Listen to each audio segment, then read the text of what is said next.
The moment I was born, death called out my name, making me feel like it was a home that I regretted leaving.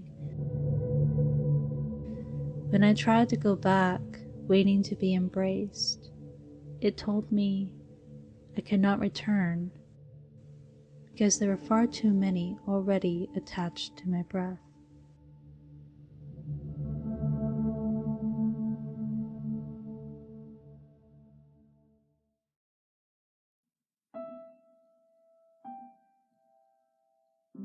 She is my miracle child.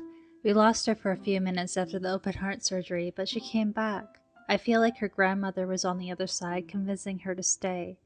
I'm so glad she's still alive and still with us. Wow, what a story. You are so special, Cherisha. My birth story was used as an introduction with anyone I would meet alongside my mother. Her friends, my friends, strangers, it didn't matter.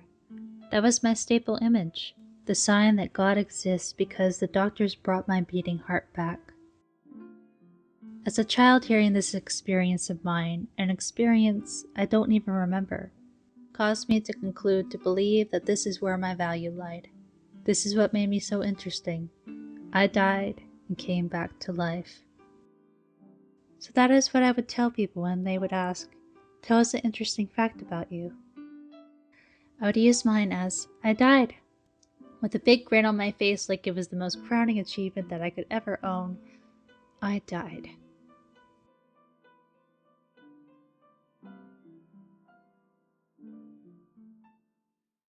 Has anyone seen Trisha? I lost Trisha. Where is Trisha? Can anyone help me find Trisha? She's in your arms, Mom. My mother would laugh while revisiting this memory where I was only an infant, forgetting I was in her arms while holding me, while being in complete panic thinking she lost me. It was a moment of expressing of how exhausting motherhood could be, trying to take care of so many needs at once while also being sleep deprived.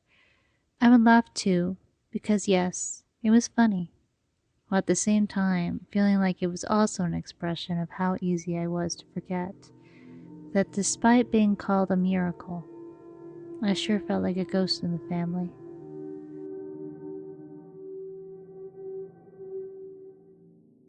My heart always went out to my mother. It would often go towards hers more than mine majority of my life. She having so many children naturally without any epidural, and then me being born blue, with her dealing with the emotional drainage that came with that, having to decide which surgery would be best, and then choosing the riskier option in hopes for me to have a more functional life. My parents knew that Lester would most likely leave me with complications that didn't seem like a life at all, so in their eyes, it would be more merciful to choose the one where I had less chance of surviving. I don't know how she was capable of handling that amount of pain, but I suppose we have to be strong when we have no option but to be. I was the third child that was brought into this world through her human vessel, and I had two eldest brothers who had her as a stepmother. Their mother passed on before they could really gain a chance to get to know her. My father's wife beforehand, who died from an unexpected stroke, which is a void and a grief I wouldn't know how to describe. So undoubtedly, my heart goes out to them as well. I feel like she was truly looking out for you during the surgery too, helping you make the decision to stay alongside your grandmother. They felt so strongly about it that they decided to give me a part of her name, her middle name, Kay. Because of that, I have always questioned who she was as a person, what she was like, what personality did she portray, and why did she want me to stay?